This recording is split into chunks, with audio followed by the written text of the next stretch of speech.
Sou peregrino aqui, em terra estranha estou, no reino. Bem-vindo ao podcast Estrangeiros e Peregrinos. A mensagem de hoje será apresentada por Dennis Allen.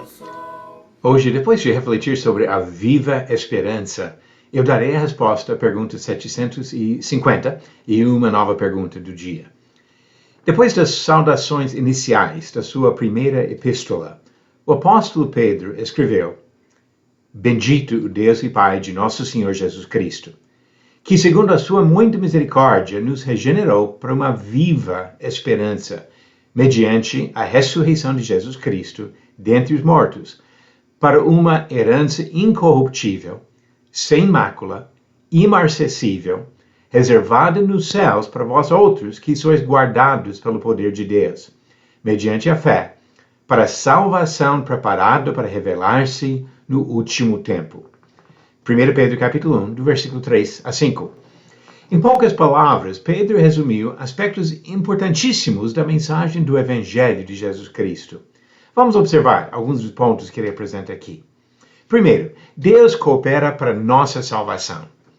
Aprendemos na Bíblia que há um só Deus e também aprendemos que há três pessoas identificadas como Deus: Pai, Filho e Espírito Santo. Pela dificuldade de compreender perfeitamente a ideia de um só Deus em três pessoas, muitos têm criado outras doutrinas.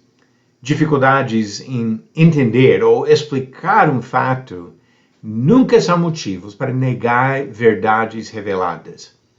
Pedro falou da participação dessas três pessoas, cooperando para nossa salvação, nos versículos 2 e 3. Sua mensagem é a mesma mensagem ensinada pelo apóstolo Paulo e pelo próprio Jesus Cristo. Segunda coisa, a salvação é pela misericórdia de Deus. O entendimento dos fariseus no primeiro século e de defensores de algumas religiões e filosofias nos dias atuais é da salvação por obras de mérito, seja obediência perfeita à lei dada aos israelitas, ou as boas obras de caridade pela qual a pessoa se qualifica para a felicidade eterna. Mas a mensagem do Evangelho é outra. A nossa única esperança da salvação depende não de obras de mérito, mas da graça de um Deus misericordioso e disposto a perdoar. Paulo disse em Efésios 2, versículo 8, pela graça sois salvos mediante a fé. E isto não vem de vós, é dom de Deus. E 700 anos antes de Paulo, Isaías escreveu: Deixe o perverso o seu caminho, o iníquo os seus pensamentos. Converte-se ao Senhor, que se compadecerá dele, e volte-se para o nosso Deus, porque é rico em perdoar. Isaías capítulo 55, versículo 7. Terceira coisa, Deus nos dá vida pela ressurreição de Jesus. A ressurreição de Jesus é uma doutrina-chave do Evangelho.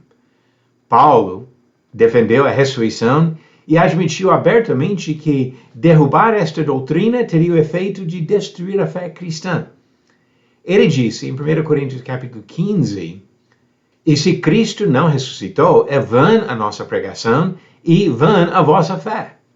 Mas de fato, Cristo ressuscitou dentre os mortos, sendo ele as primícias dos que dormem, visto que a morte veio por um homem. Também por um homem veio a ressurreição dos mortos.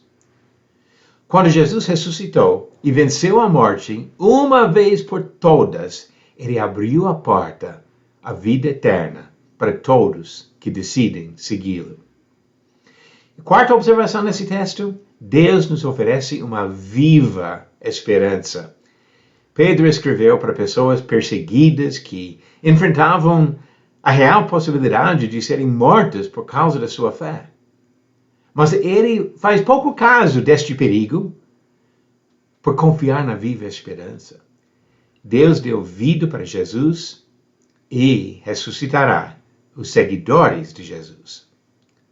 Quinta observação, há uma herança eterna reservada nos céus. As palavras usadas em 1 Pedro capítulo 1, versículos 4 e 5 mostram a enorme diferença entre a herança que Deus nos oferece e as heranças materiais desta vida. Ele oferece uma herança perfeita e permanente. É importante observar onde Deus reserva essa herança. Diz reservada nos céus para vós outros. Enquanto alguns distorcem a palavra para incentivar a fé em habitar em um paraíso terrestre, Pedro deixa bem claro que a herança que aguardamos está reservada nos céus. Mais uma observação: o próprio Deus guarda os fiéis para a salvação. A linguagem de 1 Pedro 1, versículo 5 é bem parecida com um comentário que Paulo fez a Timóteo. Em 2 Timóteo capítulo 1, versículo 12, Paulo disse: "E por isso estou sofrendo essas coisas.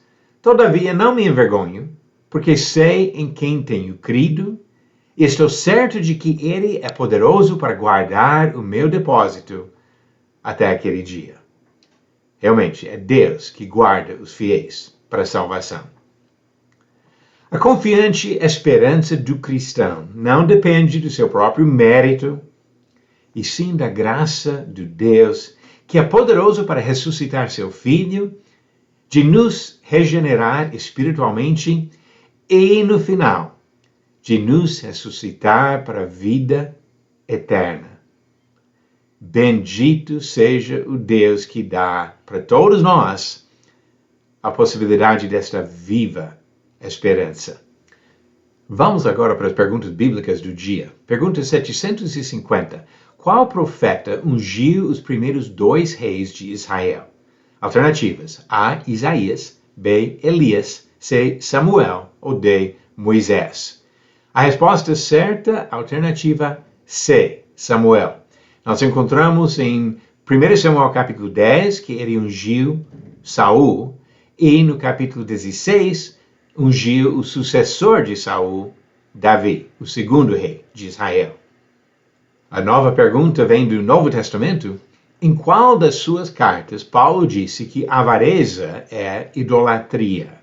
Alternativas: A. Romanos, B. 2 Coríntios, C. Filipenses ou D. Colossenses. A resposta no final do próximo episódio de Estrangeiros e Peregrinos. Que esperança que o Senhor deixou para nós. A viva esperança da ressurreição no final, para subir e estar na presença de Deus nos céus, recebendo a herança reservada por Deus nos céus.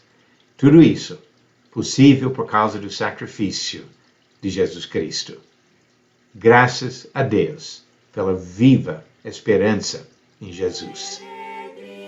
Obrigado por nos acompanhar nessa jornada pelas Escrituras. Volte amanhã para ouvir mais uma mensagem do podcast Estrangeiros e Peregrinos. Seguimos pelo mundo a viajar.